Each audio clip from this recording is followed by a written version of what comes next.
Really hope you're doing good after the electricity is out. Yeah, of course, it's fine. It's like just... It happens all the time. But thank you. Okay, why isn't it coming through? There we go. Oh god, this is gonna be frustrating. Okay, we continue. We were here. And I've forgotten everything. Ooh, okay, that was better than before.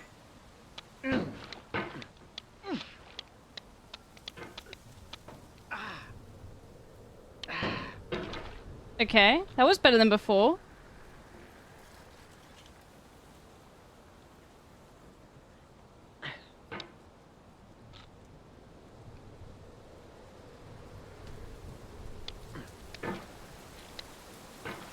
No. Bring me in.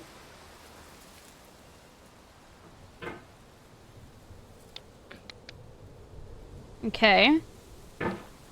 Alright, that was better than before, so clearly my brain has... Power has gotten better, has spent time getting better at this game.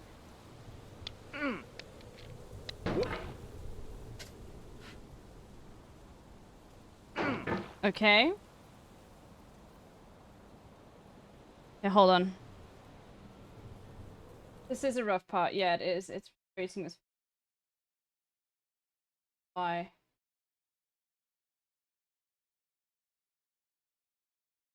Brain power has increased. Yes, my first playthrough.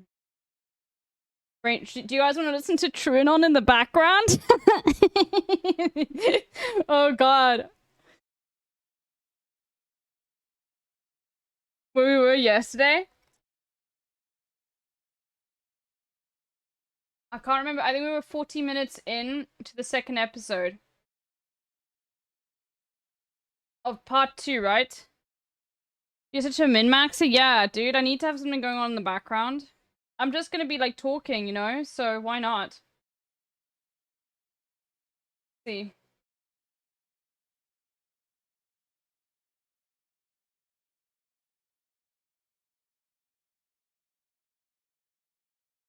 Make sure to turn off the voiceover volume. Oh, no, I want to hear the voiceover, though. Okay, I guess it doesn't really matter. I'll do that, though. But I'm actually gonna use Truanon on YouTube. It was the game. It was part 2 and we were 40 minutes in.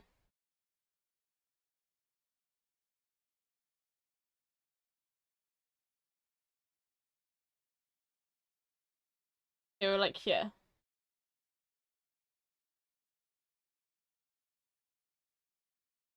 To a series of witch hunts and brutal game sessions. Anyone who sneaked a cigarette or complained about the new law was harangued and ganged up on by his fellows. Okay. To be the subject of a game is an awful thing. The laser-tight attention of your fellows upon you, criticism beyond anything else you'd encounter anywhere else in the world, the unrelenting pressure could cause anybody to snap. If Diedrich himself was in a game, his invective combined with his stature would make anyone in the organization shrink into a bug.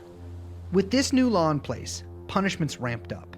The verbal haircuts that we described in episode 1, those had long since become literal haircuts, with the offending party snatched and shaved to symbolize their shortcomings. Hair was a privilege at Synanon, and shaving it was both a punishment and a sign that one was dedicated to the program. So for those that don't know, hold on. Mass head-shaving rituals would break out after particularly live... So for those that don't know, this Truanon is basically about, like how, what episode is this? It's part 2 of the game. And it's about these, like, I bet, what's the best way to sort of describe it? These kid, like these juvenile behavioral sort of camps and how they came about and how basically, like, they are operated by non-certified adults who essentially engage in, like, forms of torture which are supposedly meant to, like improve the behavior, but it's, like, really bad. And Brace went to one. It's like yeah,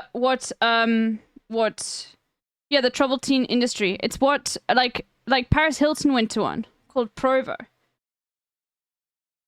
And Brace went to one, and when he was a kid, and he says that, like, I think we'll see. But anyway, Synanon is like apparently where all of this sort of started, and so they went back and they like learned, like they yeah. We'll see. Yeah. Anyway, so that's basically what this is about, and it's I think it's 5 episodes long. We're on part 2. Yeah. Games, and some whole dormitories of men would cut off all their hair at the same time in frenzied displays of fealty to Chuck and his vision. Women, as it stood, were totally exempt from head shaving, being made to wear a stocking cap instead. Actually, Synanon's second big break in the pictures came about because of this. George Lucas needed a ton of bald extras for his pre-Star Wars science fiction picture THX 1138, filmed in the Bay Area. Synanon was happy to provide them. Synanon also lent members to Death Race 2000 and a Robert Altman flick that I cannot remember the name of. Now, Chuck's sudden smoking ban seems, in retrospect, like him testing the waters. His voice, more and more, became the voice of God, absolutely, and the stakes of the games became even higher when he participated. Even old-timers could find themselves kicked out, demoted to menial work, or sent to live in shabbier quarters, depending on his mood. Banning smoking was like breaking through a dam. Afterwards, whatever changes he made for his own personal health, the community made too. That meant when he cut out sugar and refined grains for himself, everyone else did the same. The years dragged on. Containment ramped up. Outside contact went down. More and more attics and squares were moved up to Tamales Bay. As the culture of the new Synanon cemented itself, the quirks and idiosyncrasies began to affect the psyche of the residents. Problems that came up in work or in training were to be quashed until the next game. Negativity was seen as something akin to criminal. If you didn't believe in the project, believe in Chuck, there was something wrong with you. A defective personality. No! But Synanon was growing. By the early 1970s, almost 1,700 people lived at the organization's various facilities throughout California. Chuck was going around proposing that the Tamales Bay properties, his Synanon city, could get up to 25,000 within a few years. This rankled residents of the nearby towns, and county commissioners started asking some questions. But Synanon kept building. They opened up the hatchery, a building where pregnant women were sent to live. They built schools with the intent on taking more and more children in. Fuck!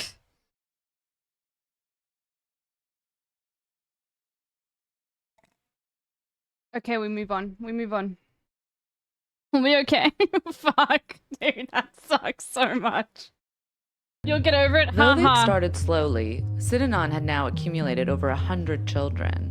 Participants in an experiment with something that resembled a kibbutz. Soon probation officers started sending delinquent teens to live on Synanon without their parents joining them. Mirroring the problems with Jonestown following the move to Guyana, parents whose spouses had joined Synanon and taken their child to live with them started causing problems for the organization. Now this is another little TrueAnon rule. If you're going to join a cult, leave the kid at home. Synanon would learn this lesson soon enough.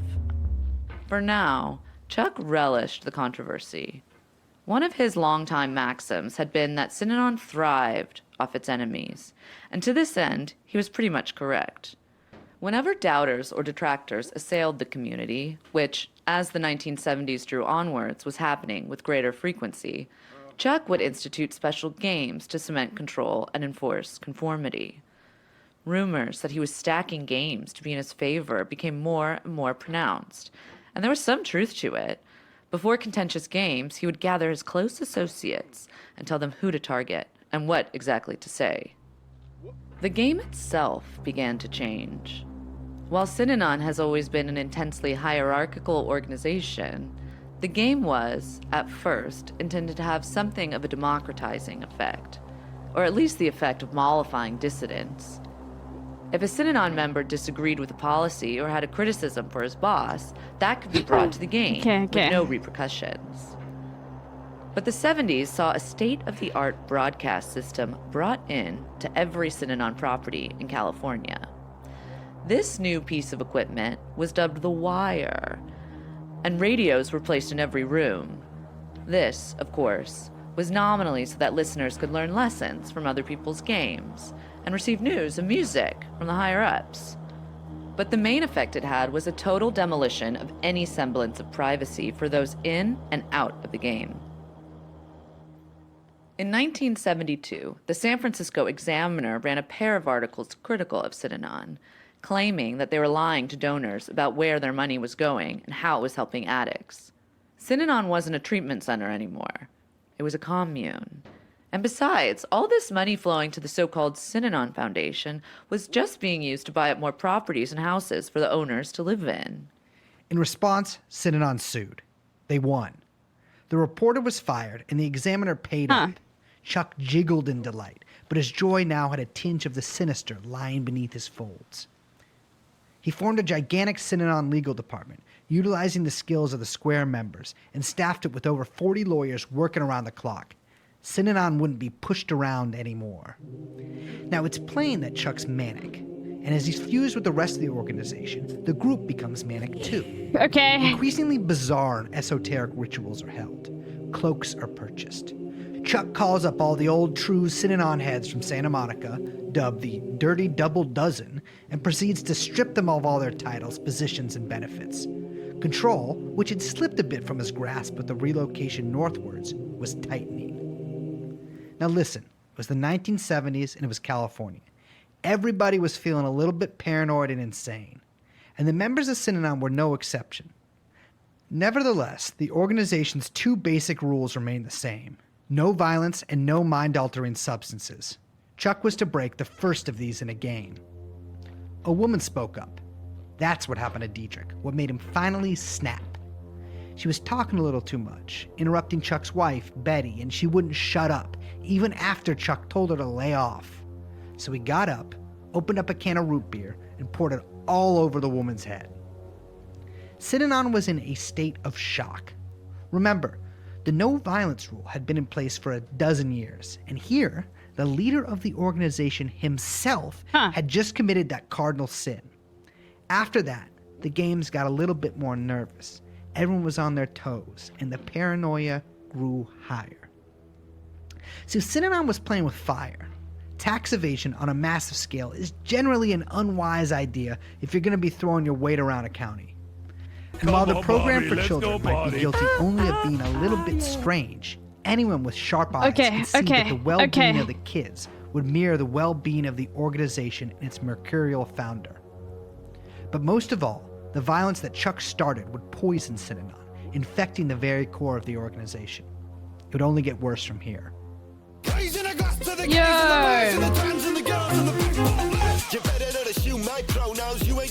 Toxic, thank you so much for the raid.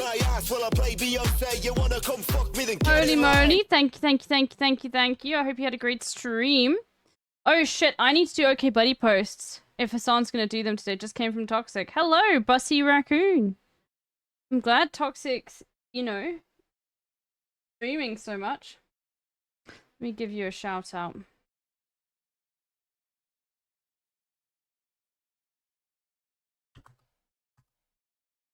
There we go.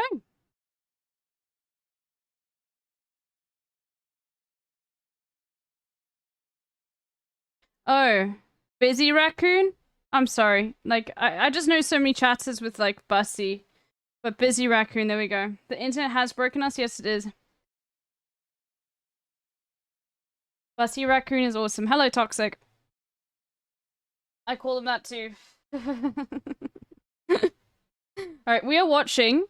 We're listening to Truanon. Truanon is talking about, like, these, juvenile behavioral sort of, like, well, actually, I think it's we haven't got to the part where it's for children yet. Because we just know that Brace went to one. At the moment, it's for adults. Anyway. And they're just, like, these behavioral camps where they do a certain kind of, like, I think it's called, what kind of, it's called, I think they'll get into it, we'll see. Okay. Alright, but, yeah, we're listening to Truanon, and I'm playing this game.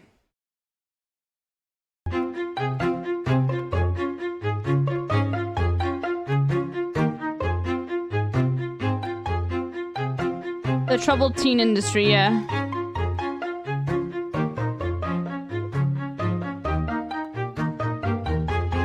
They should just get troubled teens to play this game. Oh my god.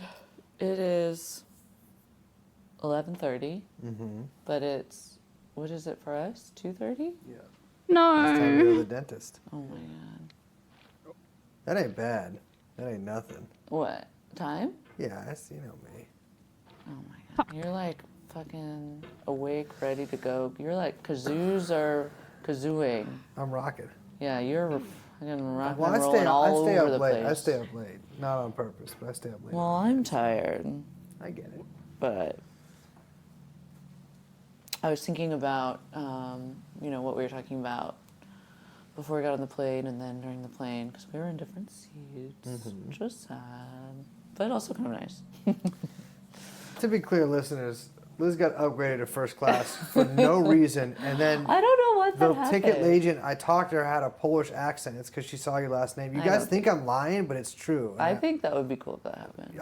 I've never seen that happen in 32 years of my life. Fuck! All right. It was kind of fun first class, but it did rule. But I was thinking about it, and I was like, you know, thinking about like the game and in your experience, these kids in this game, in this group, whatever we want to call it, like, you know, in your situation it's a little different, but it's like, why were people doing this? Like, I don't understand kind of like what was it about this interaction and this kind of like social, I don't know, the social pressure of the group or whatever that kind of like brought everyone into it. Yeah, I mean that's a good question and something that's kind of hard, I think, to explain or like to express, because you know it's thankfully you've never been in one of these, but I mean to these I assume, like, you know, having read about it, like it seems pretty insane to you, right? Yeah. And whenever I read something that's like really insane, I'm like, well, there has to be a reason someone did this, right? Like it can't be that crazy. But like with this stuff, like with my experience going into Monarch, you know, these groups, which like the entire program is really structured around. It's like, you know, you get like 30, 15, What the 30 fuck? kids, you know, depends on, you know, various things in a room. And then you get a few counselors in there too. And there was a few in particular, there was about 3 in particular that I really was like, I did not want to be in a group with these guys because they were like fucking expert game players, right? And if you were trying to hide something, or if you were like trying to hold back, if you were trying to hide in the group, you were fucked, because these guys would sense it. Like they had fucking eyes in the back of their head. And that was, it was all 3 of them were longtime program guys, let's call them. But there was this guy, Steve, this guy Tim, and the owner of the school, Patrick, who was like the final kind of boss. I will he was do like it. the last guy you ever wanted to be in a group with. And you know, you try not to like, you really wouldn't try to make waves in there. Like you want to like maybe just say enough to kind of get people off your back and to show that you're doing the work. But these guys would like hone in on you, right? And like I could see it happen. Like there would be some kid who had like some minor problem. Maybe I had some minor problem. And these guys would just sit across from you and sort of sit there, and they were here. I mean, you're a 14-year-old fucking kid. I was a 14-year-old fucking kid, not a very big guy. And these like hulking men sitting across from you and being like, is that the lie that you tell yourself? That you're... Ah! I'm sorry. Okay.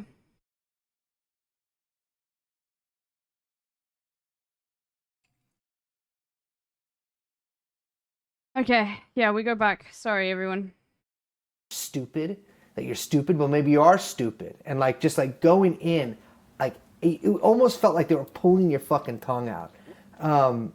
And I can see, it's funny because I think that some people really want that kind of like that torture is cathartic for them, right? Because they hate themselves. And I get it, maybe they're right, I don't know.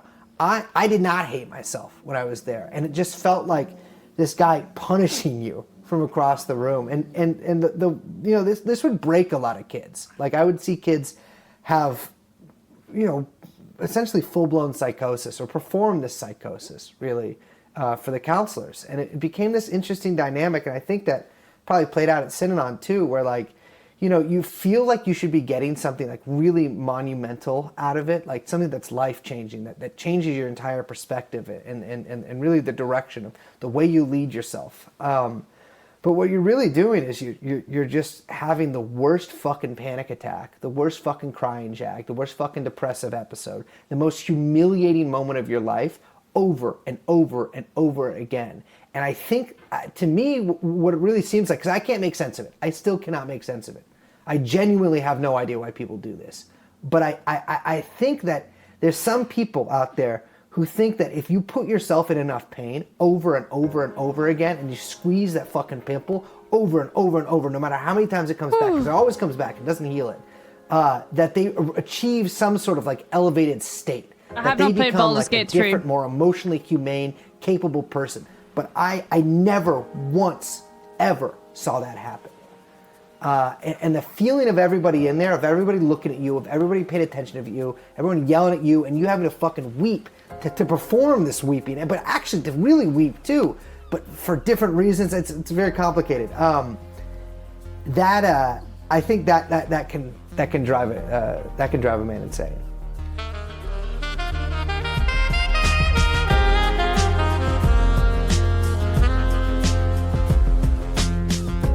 On the next episode of The Game, The Story of Synanon, The Game and Other Trips, How to Interrogate a Prisoner, and The Children of Synanon. This series is produced by TrueAnon. Exclusive episodes available at patreon.com/TrueAnonPod. Your hosts are Liz Franzak and Brace Belden. The music was written and recorded by me, Young Chomsky. Young See you next Chomsky, time. okay.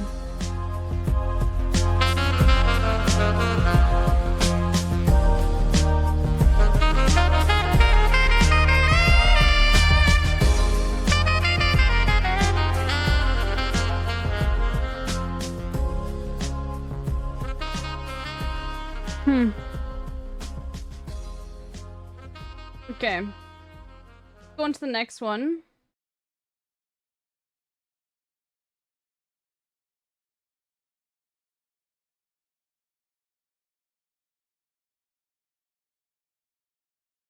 Wow. That's insane that they've got Synanon in Germany. Huh. Interesting. Okay. Do you guys want to go on to the next episode? We probably won't be able to finish it.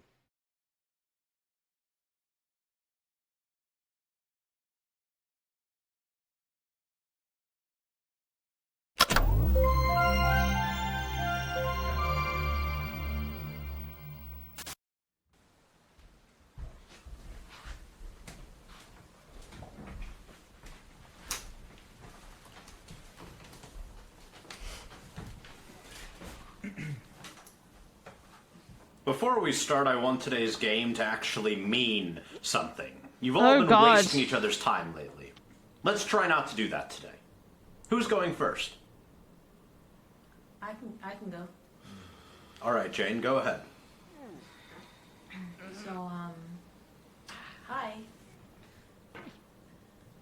I don't know, this week has been pretty good, I guess. I don't know. It's been fine. It's fine. So, I think I told you guys last week I started at this new job, and it's a really good job. Oh god, okay. I don't think we can...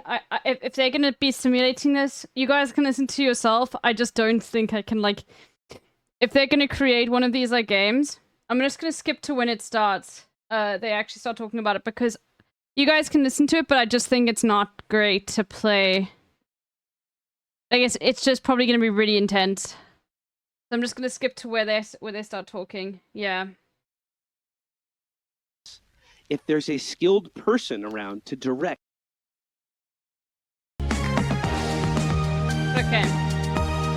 Okay, here we go.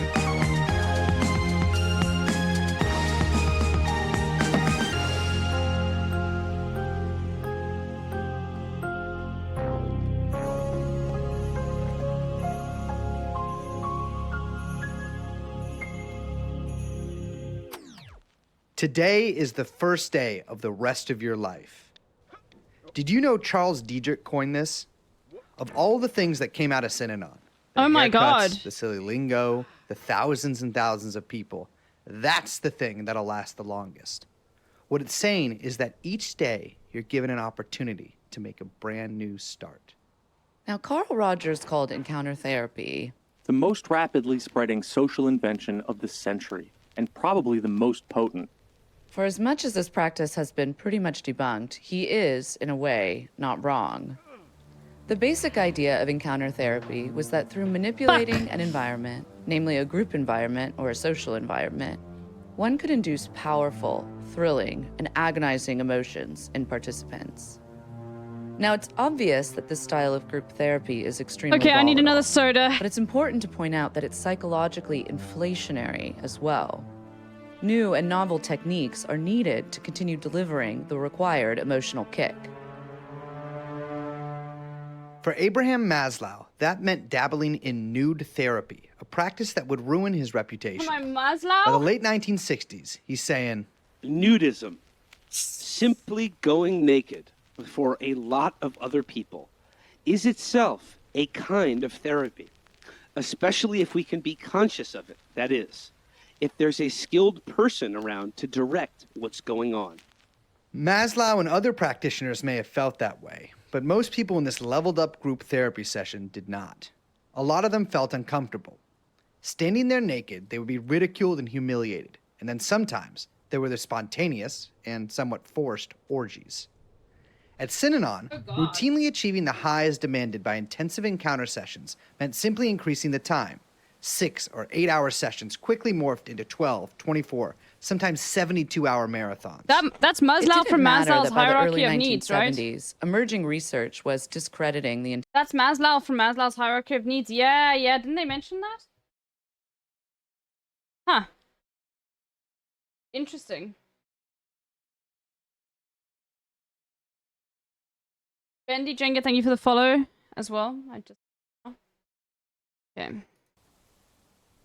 entire practice of encounter therapy. The public was beginning to view these groups as cults. Even proponents of the methods would admit that maybe they went too far, that mistakes were made. Stanford University published one of the first scientific studies on encounter methods in 1971. The researchers randomly assigned 209 students to different encounter groups, where they would meet for a total of 30 hours. While 2/3 of the students dropped out or had a negative experience, the study also produced a 10% casualty rate, meaning students who demonstrated greater levels of psychological stress than before the encounter sessions. These casualties reported crippling anxiety attacks, severe depression, feelings of inadequacy and shame, withdrawal from others and their surroundings, and total psychological shutdown. It's important to note that 2 therapists in this study were Synanon group leaders. Their groups had the highest casualty rates. The study noted that encounter group casualties may have been caused by what they call input overload, as participants were so overstimulated and challenged that they were stuck in a maelstrom of confusion and uncertainty. Here, from the study, is a description of the process. These peak experiences, the results as they are of external pressure, distortion, or threat, carry a great potential for rebound and for equally intense opposition to the very things that initially seem so liberating. Such imposed peak experiences are essentially experiences of personal closure. Rather than stimulating greater openness to the world, they encourage a backward step into some form of embeddedness, a retreat into doctrinal and organizational exclusiveness, and into all or nothing emotional patterns more characteristic of a child than of an adult. Back at Synanon, however, the search for new peaks continued. The game wasn't enough. So Chuck began to experiment with even stranger ways for the members to get their emotional fix. There was the Stew, a marathon, sometimes 90-hour game session for new members with a rotating cast coming in and out. There was the Polarizer, an educational game. There were games for mothers and sons, husbands and wives, work games, school games, family games. But Dissipations were Chuck's first real stab at making a new kind of game, and they formed the basis for all later developments. Dissipations involved marathon game sessions, up to 72 hours long, and focused heavily on reliving and reenacting childhood traumas. The hallmarks of a dissipation were lack of sleep, hunger, and extended time in extreme emotional discomfort. The next discovery made by Chuck and company was called the trip, which he built on top of the dissipation. The trip was, essentially, intended to get members high without the use of drugs. Remember, Chuck's LSD experience was the defining factor for much of the rest of his life, and he had such a mind-bending time while under the influence that he knew he had to bring it to his people. While huge parts of the trip could be spent... I have, in theory, right, this is not confirmed, but I have taken what is described, and you really have to be, like, completely all about yourself to, like... I just, like, don't understand how people take it to, like, a higher, like, spiritual experience. It's very annoying, I'll be honest with you. But, like, if it helps people, but yeah, I know it's also not something that, like... Anyway, that's all I'll pretty much say on it. But it does affect everyone differently. But I do get annoyed with people, like, being, like, psychonauts and stuff like that. Making their personalities about it. Anyway. In games, there was also large sections of play-acting childhood trauma and particularly horrible experiences from one's adult life. The trip was loaded with ritual. The buildings were lit by candles and smelled of incense, and the trippers were changed into white robes and led around by trip guides in purple ones. Oh no, Elby, what are you doing? Endless sessions of the game followed. Stop. At times, a tripper might find themselves role-playing with as much detail as possible I'm normal, their Elby, I rape swear, or yeah. overdose. Each layer of ritual and confession built upon the other.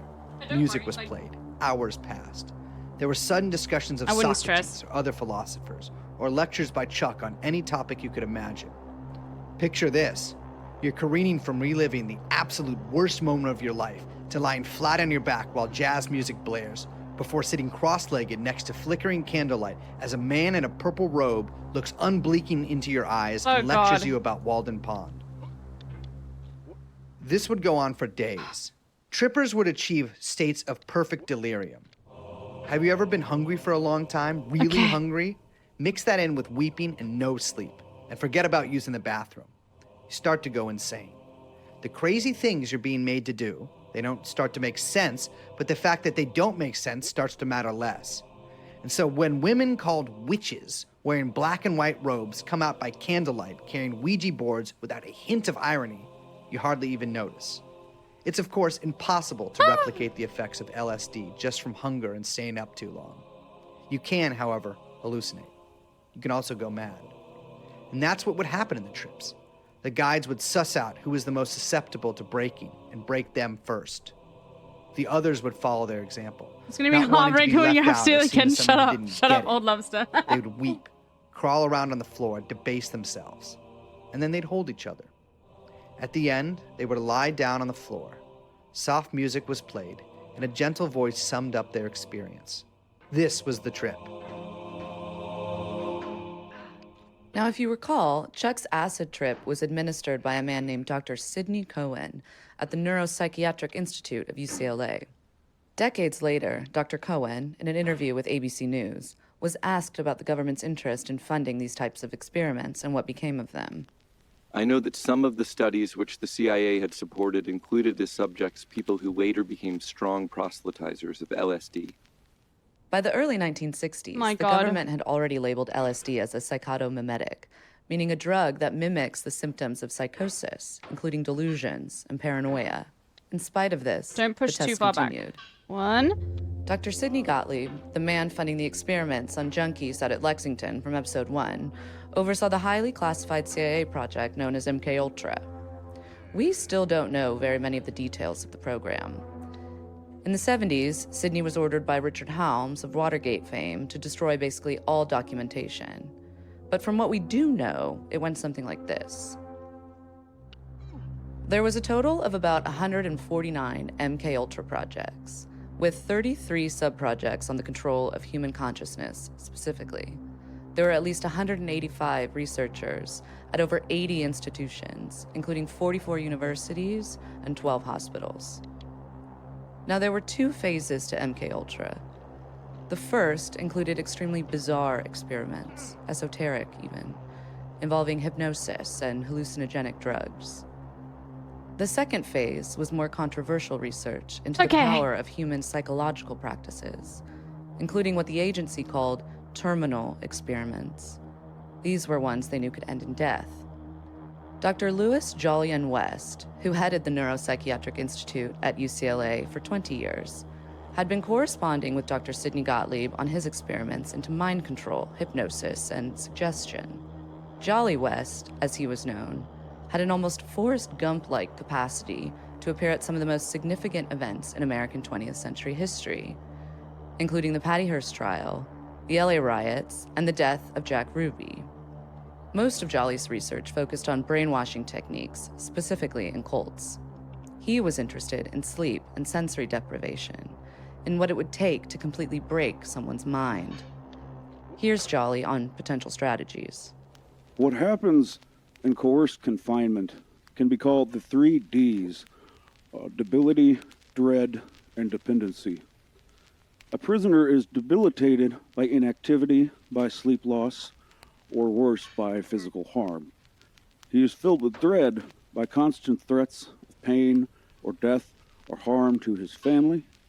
He is rendered completely dependent upon his captors for information, food, shelter, life. The CIA put together their findings and recommendations into the infamous Kubark Manual, a step-by-step guide for proper interrogation practices. It's important to understand that it is these experiments that shaped the psychological tools our military and covert agents use to extract information and manipulate targets.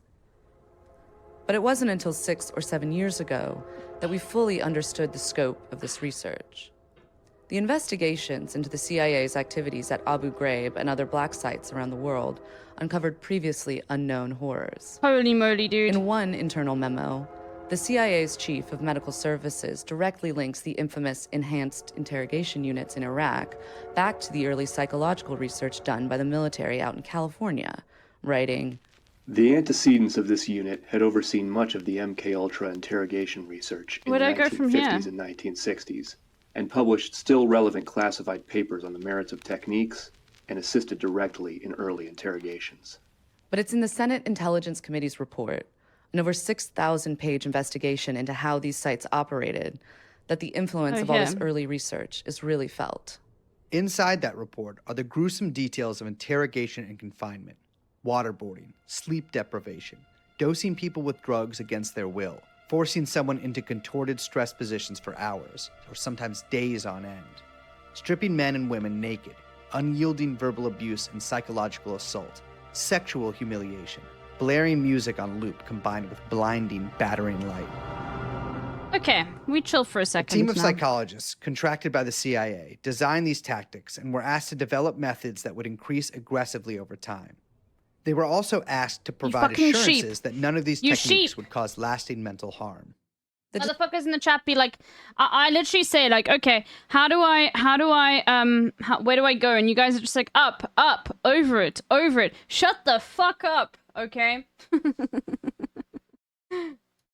Discovery of these black sites and the cozy relationship between the military, the CIA, and the APA in developing legal and ethical cover for psychological and physical torture was a complete scandal. Is chat wrong? But some doctors weren't interested in apologies. In an interview with NPR in 2009, a psychologist from the Bagram torture camp in Afghanistan said, Psychologists who are supposed to be do-gooders, the idea that they would be involved in producing some pain just seems to be something that would be wrong. Okay, I actually can't. But the real ethical consideration would say, well, by producing pain or questioning of somebody, if it does the most good for the most people, it's entirely ethical. Anyone who wants to throw stones in this situation really needs to step back and figure out what they would do themselves in these situations, and not just kind of be ivory tower critics either get in the situation or really keep their mouths shut. If they don't, most of the time they have no idea what they're talking about.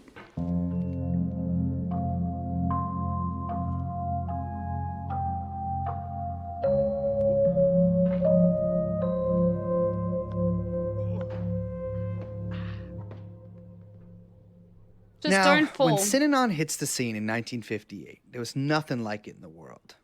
But things changed, and the group's popularity inspired a wave of similar programs that were, oftentimes, run along more professional lines. One of the earliest such places was Daytop Village in New York City.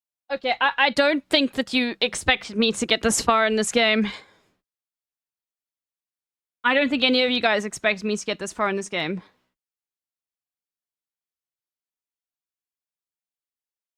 I actually did.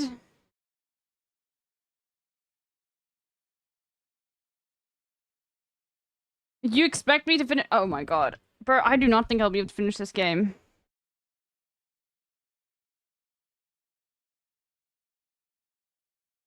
Okay. I'm hungry. I know I'm not a quitter, but I'm hungry. So, yeah, remember this moment? Let me quickly go see what food there is. I'll be back in a second.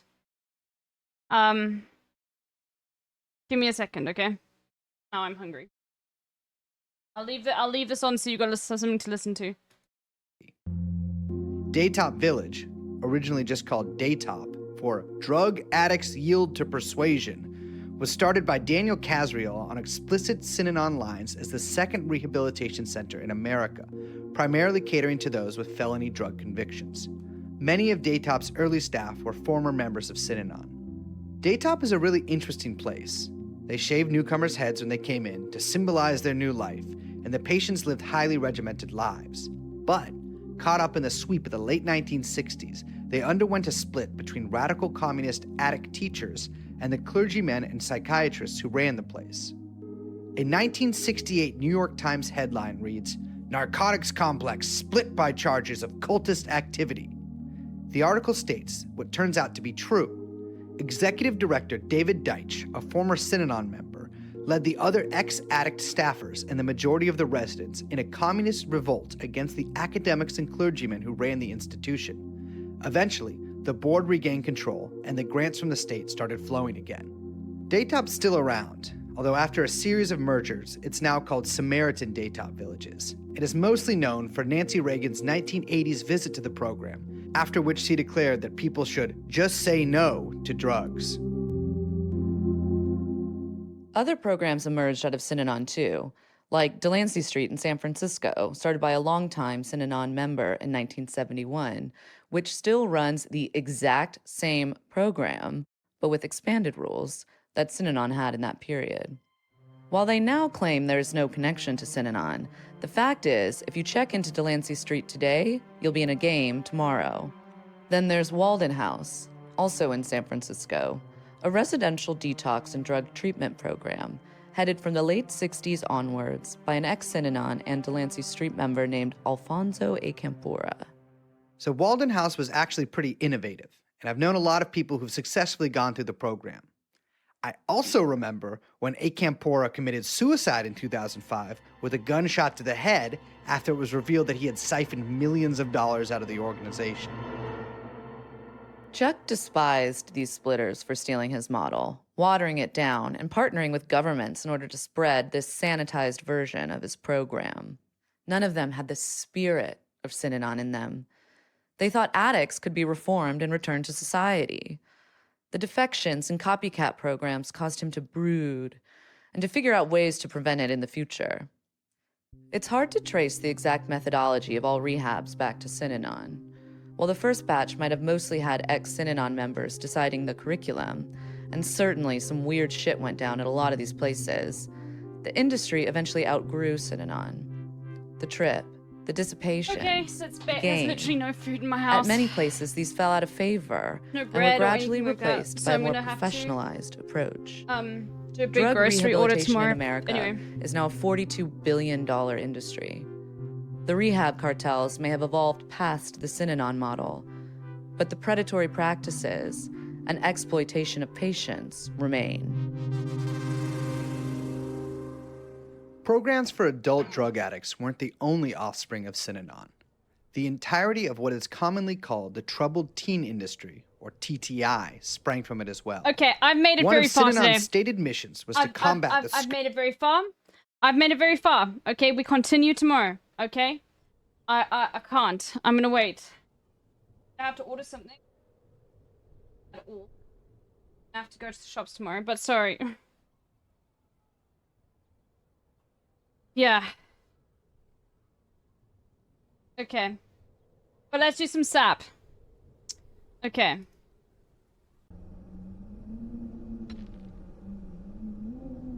I made it very far, okay? I did a lot, okay? Let's just leave it. Yeah, it's really hot. Okay, let's do some sap while we listen to this.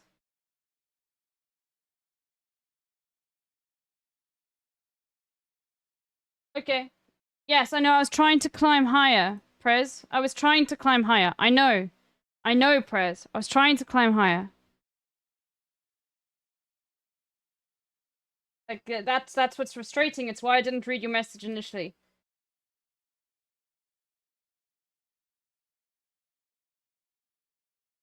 Yeah, let's go here. Up is good.